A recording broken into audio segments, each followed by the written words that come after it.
চুরি করবো না, মাফ করে দেন এবারের মতো। এই, তুমি না বলে গোস্ত কেন নিয়ে চলে যাচ্ছিলা? তুমি চুরি কেন করছিলা? তুমি জানো না চুরি করা হারাম? শোনো, রিজিকের মালিক আল্লাহ। তোমার কাছে যদি টাকা না থাকতো তুমি আমার এই বিষয়টা বলতা, আমি তোমারে ফ্রিতেই গোস্ত দিতাম। তুমি গোস্ত চুরি কেন করলা? আল্লাহ তাআলা চাইলে সবকিছুই সম্ভব। তুমি চুরি করতে কেন গেলা? ভাই, আপনি একদম ঠিক বলেছেন। আল্লাহ যা চাই তাই হয়। আল্লাহ হয়তো চাইছিল যে আমি চুরি করব, এই জন্যই আমি চুরি করেছি। এই ছেলে, তুমি এসব কি বলছো? আল্লাহ তাআলা চুরি করা লিখে রেখেছেন মানে? আল্লাহ তাআলা তো বলেই দিয়েছেন যে চুরি করা হারাম, আর এই চুরির জন্য কঠিন শাস্তির বিধানও রয়েছে। হ্যাঁ ভাই, আপনার কথা ঠিক আছে, কিন্তু সবাই তো বলে আল্লাহ তাআলা যা লিখে রেখেছে সেটাই হবে। তাই আল্লাহ হয়তো লিখে রেখেছে আমি চুরি করব, তাই আমি চুরি করেছি। আল্লাহ যাকে যেভাবে রিজিক দিতে চাই সে তো সেইভাবেই রিজিক পাবে, আর আমি হয়তো আমার এই চুরির মাধ্যমে রিজিক পাবো।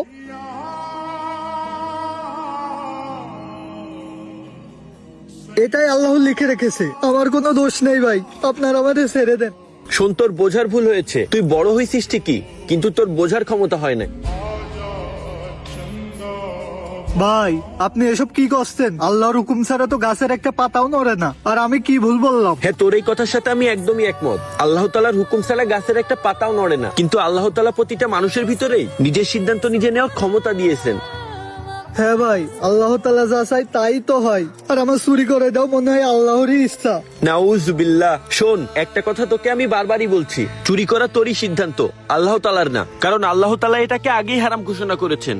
আর শোন, তুই এটা তো মানিস, কে কি করে আর কে কি করবে এটা আল্লাহ তাআলা আগে থেকেই জানেন। হ্যাঁ আমি জানি, কিন্তু আপনি যে বলতেছেন চুরিটা আমি আমার ইচ্ছাই করেছি, এইটা আমি মানতে পারলাম না। আল্লাহ যদি সত্যি সবার রিজিক লিখতো তাহলে সে তো আমার ঘরে বসে আমার রিজিক পাঠাই দিতে পারতো, আমার এভাবে চুরি করা লাগতো না।